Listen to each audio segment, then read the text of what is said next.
Hey everyone, so in today's video we are building the deadlift platform. I hope it'll be valuable to you.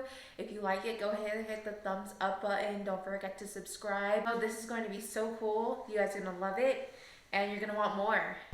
Step 1, you'll want to measure the height of your slope wherever you're placing your platform. Measure the height of the slope by taking an 8-foot piece of lumber or plywood and lifting it up to level and measuring the height.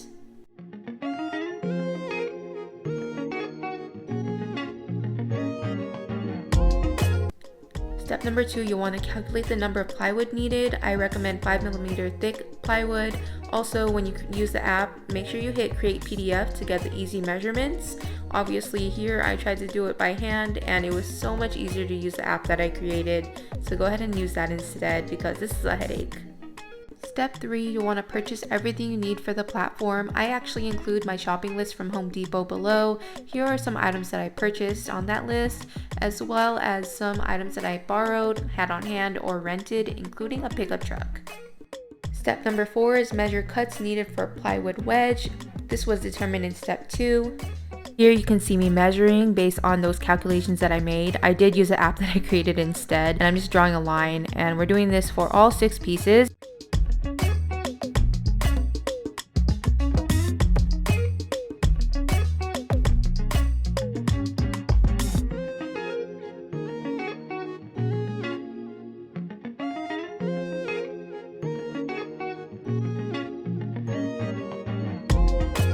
Next step is to take a circular saw, and this part is so simple. You just need to take a little bit of time to practice. Took a minute to practice and saw through each line that you created. It might help to add a line for the guide so you don't accidentally go crooked. My favorite tip is actually labeling the plywood as you cut it, 1 and 6, 2 and 5, 3 and 4, etc. This will make it so much easier to glue.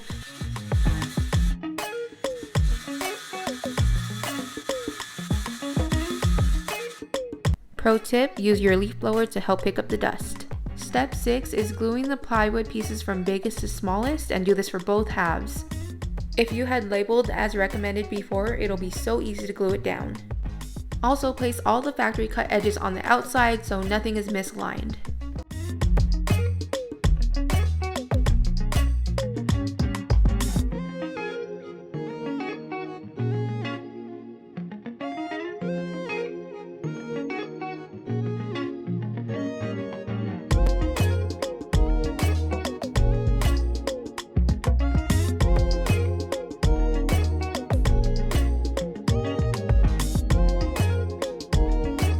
Yeah, just posing.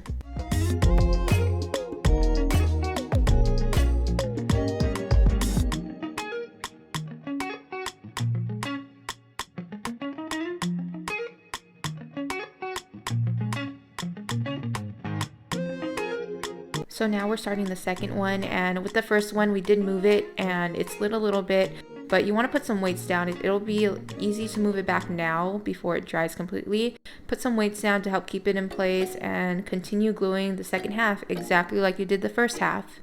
Step number 7, place heavy objects on top to assist with adhesion and let it dry overnight. You can see I'm adding weights as we go.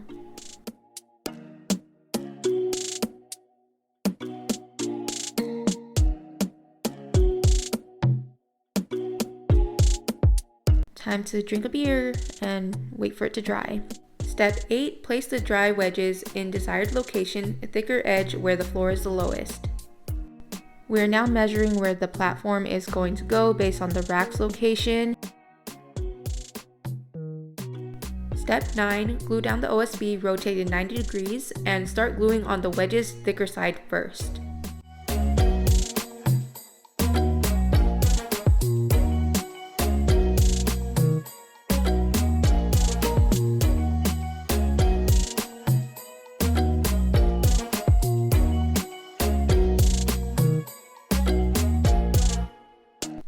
Step 10, place weights on top of OSB and screw in the countersunk screws with the help of a countersink drill bit.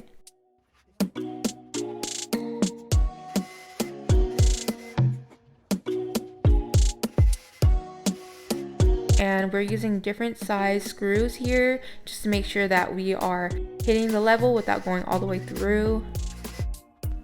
Make sure to add some extra screws where there's areas that are warping just to make it more flush later.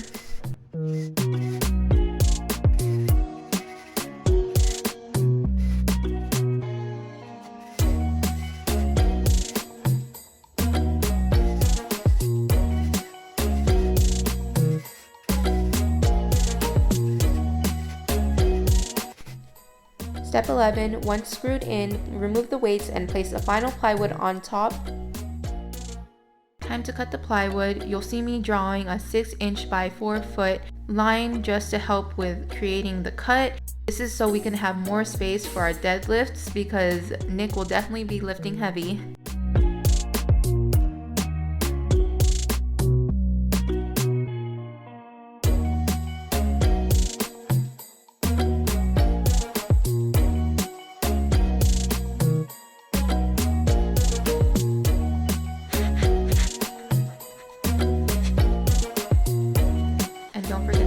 Just make sure it's centered.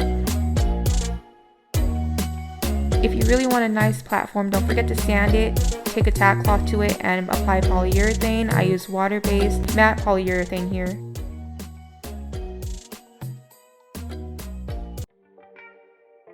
Step 13, screw down plywood with countersunk screws. Nick is now creating countersunk screw holes here. Make sure you practice so you don't accidentally go too deep. He's taking measurements here, making sure that we put screws in many places but make them nice and pretty.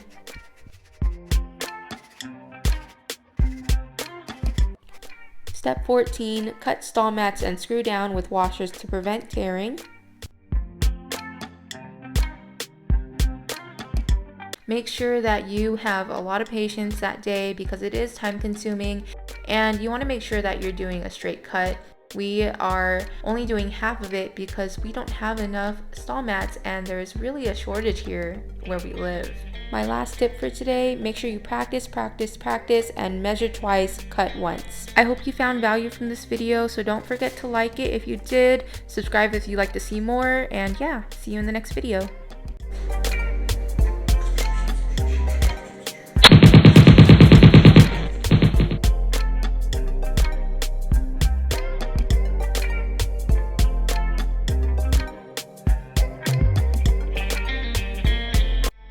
Thanks for watching, you guys. I hope you enjoyed this video. Don't forget to like it, give it a thumbs up, hit that bell so you're notified of the next video in this series. And yeah, I'll see you guys in the next video. Peace.